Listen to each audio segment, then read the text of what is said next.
9시 43분 구간 지나가고 있습니다. 코스닥에서 외국인이 재차 좀 매도로 전환이 되는데요. 이렇게 되면서 현재는 잘 버티던 코스닥 지수가 하락 전환 임박돼 있는 모습입니다.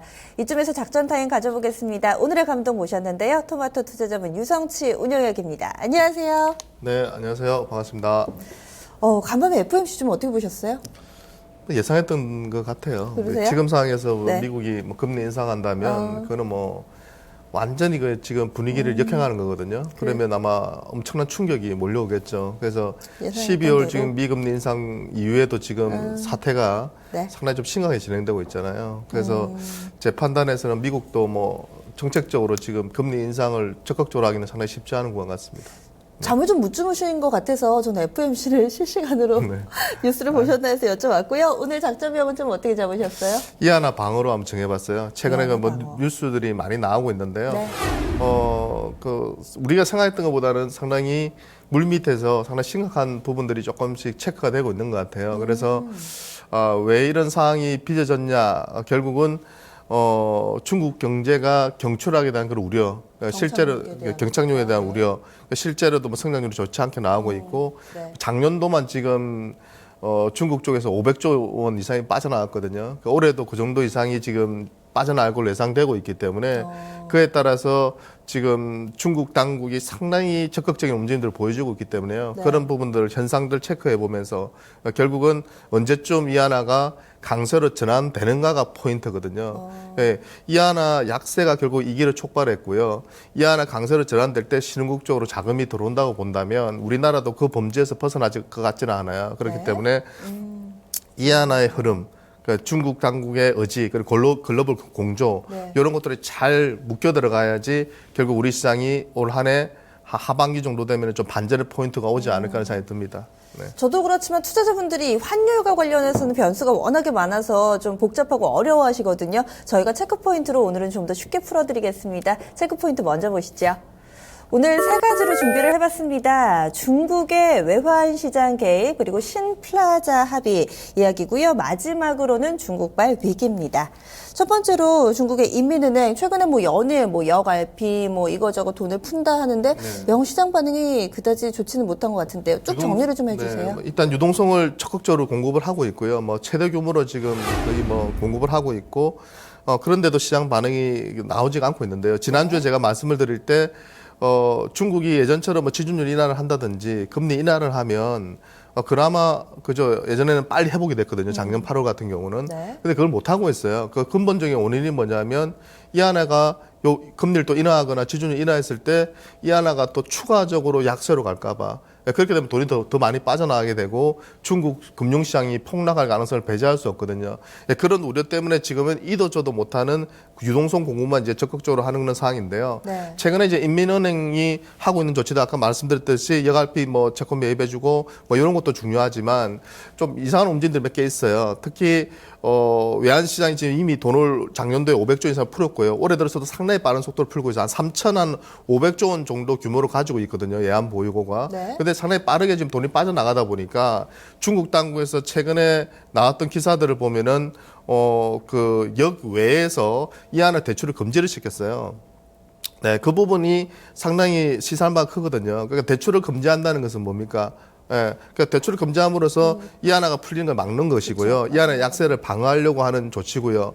또 오늘 아침에 또 기사를 보니까 또 인민은행에서 또 어떤 조치를 또 그 홍콩에 있는 중국 계열은행이 어떤 조치를 또 취하고 있냐면은 그 수익을 낸, 그러니까 중국에서 수익을 낸 기업들이 그 계좌에서 수익을 본국으로 송금하는 거, 네. 그러니까 유출하는 것을 막는 자본 통제를 지금 한다 하는 얘기, 그 부분을 시행을 하려고 지금 네. 이야기가 나오고 있다는 소식이 나오고 있거든요. 그러니까 한마디로 말하면 중국 입장에서는 지금 상당히 다급한 사항들이 전개되고 있고요.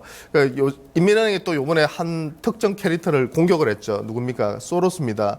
소로스가 뭐라고 했냐면 이하나 저라는 계속될 수밖에 없고 중국은 경착륙할 것이다. 네. 나는 이하나 저라에 배팅했다. 소로스는 투기적인 헤지펀드의 대장이라고 보시면 되고요. 실제로 몇몇 지금 큰 규모의 헤지펀드가 이하나 저라에 배팅을 하고 있다고 하고 있습니다. 그러다 보니까 중국 당국에서도 그런 부분에서 지금 상당히 강력하게 지금 경고하고 있고 비난하고 있고요. 실제로도 이런 조치들을 취하고 있거든요.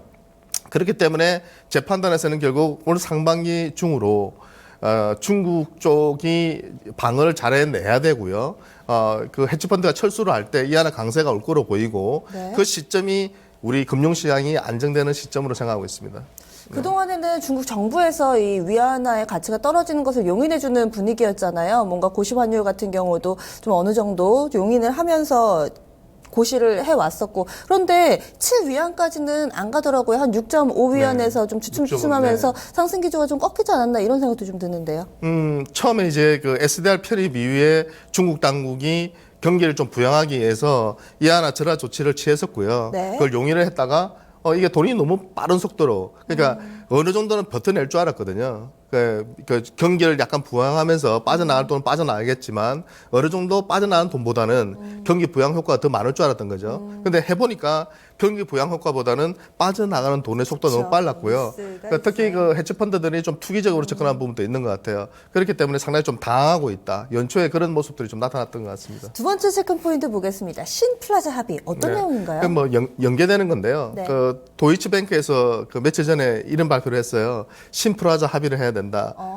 예전에 우리가 1988년도에 그 달러가 초강세로 가고요. 그 당시에 이제 독일하고 일본이 돈을 엄청 많이 벌 때였습니다. 그때 이제 어떻게 했냐면 일본 같은 경우는 그냥 뭐 2배로 그냥 가치를 올려버렸거든요. 그렇게 함으로써 좀 이렇게 소통을 하자. 그러니까 미국도 살고 너희들 지금 돈 많이 버니까 우리가 좀 도와줄 테니까 너희들이 좀 그 통화 가치를 좀 올려달라. 네. 이렇게 해서 합의를 봤던 부분인데요. 지금 이제 나오는 게 뭐냐면 도표를 하나 보시면서 제가 말씀을 좀 드려보면 미 달러가 지금 2012년도 이후로 지금 보면요 한 35% 정도 상승을 했어요.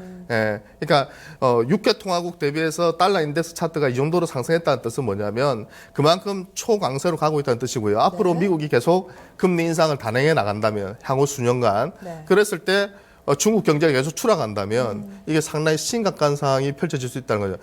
회복되고 있는 미국 경제까지도 추락할 가능성을 배제할 수 없거든요. 그렇기 때문에 도이치뱅크에서는 서로 모여가지고 머리를 맞대서 글로벌 공조를 해서 미 달러 강세를 막는 방법. 네. 미국이 당분간은 뭐 금리 인상을 하지 않는다든지 그리고 중국이 좀 더 적극적으로 네. 그죠 경기 부양책을 써서 이하나 강세로 돌아서게 만들다든지 이런 부분에서 좀 인위적으로 한율을 맞춰보자는 건데요. 그냥 그만큼 사태의 심각성을 보여주는 그런 신호 중에 하나 같습니다. 모두가 다 살려면은 달러가 좀 약해져야 된다 이 얘기네요. 마지막으로 중국발 위기입니다. 간략하게만 들어볼게요. 네. 결국은 중국이 올해 제가 주목하는 것은요, 도표만 하나만 보고 짧게만 말씀드리면요. 네. 여기 보시면은, 2차 산업 제조업 같은 경우는 2010년도를 고점으로 해서 지금 상당히 가파르게 하락하고 있다고 보시면 됩니다. 성장률 자체가. 근데 3차 산업이 빨간 줄을 보시면요. 네. 빨간 선이 서비스업이거든요. 그 서비스업은 괜찮아요. 완만하게 올라오고 있어요. 그러니까 지금은 뭐냐면 제조업의 경추락.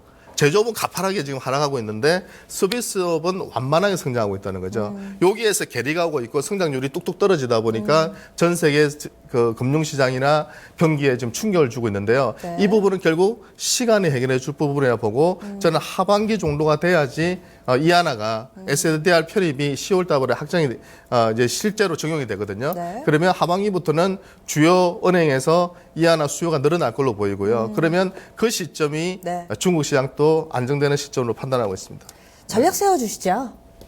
그래서 당분간은 제 판단에서 지수는 별로 재미는 없을 것 같아요. 근데 밸류에이션 측면에서는 저번에도 말씀드렸지만 1700선이 제가 볼 때는 장인 것 같고요. 바닥권 같고 1800에서 1700 정도에서 왔다 갔다 하고 조금 좋아질 때는 한 1900대까지 가겠지만 박스권이 상반기에 좀 유력해 보입니다. 그렇기 때문에 중국 이하나가 강세로 돌아서기 전까지는 당분간은 경기 방어주 성격의 종목에 좀 집중해 주셨으면 좋겠고요. 뭐 최근에 좀 움직임이 좋은 종목들이 CJ 같은 기업들 계속 신고가를 경신하고 있고 네. NC소프트도 최근에 24만 원대를 돌파하면서 직접 매물대를 뚫어내고 있거든요. 그러니까 네. 이런 기업들에 대해서 좀 관심을 두면서 경기와 상관없이 꾸준히 실적이 좋아지는 뭐 컨텐츠 쪽이나 필수 소비재 쪽이나 유틸리티 쪽이나 이런 쪽에 좀 관심을 주시면 좋을 것 같습니다. 네, 알겠습니다.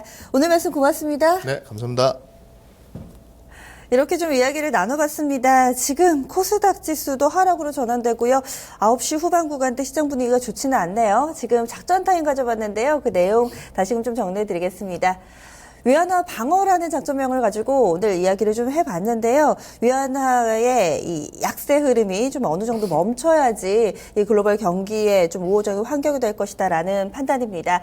그래서 지금 위안화와 관련된 종목군들 저희가 좀 보자 이렇게 좀 이야기를 해봤고요. NC소프트나 CJ, ENM 이런 미디어나 개인 콘텐츠 쪽 긍정적으로 보고 있습니다. 지수는 좀 다소 재미가 없는 보수적으로 좀 보셔야 될 상황에 놓여 있고요. 이에 따라서 경기 방어주적인 성격을 가진 종목군들 집중하자라는 결론입니다.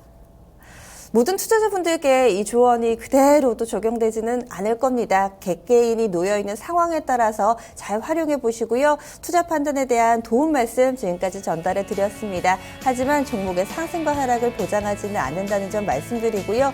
시장에 좀 빠르게 먹구름이 드리워지고 있는데 오늘 하루 우산 잘 준비해 보셔야겠습니다. 여기서 인사드립니다. 고맙습니다.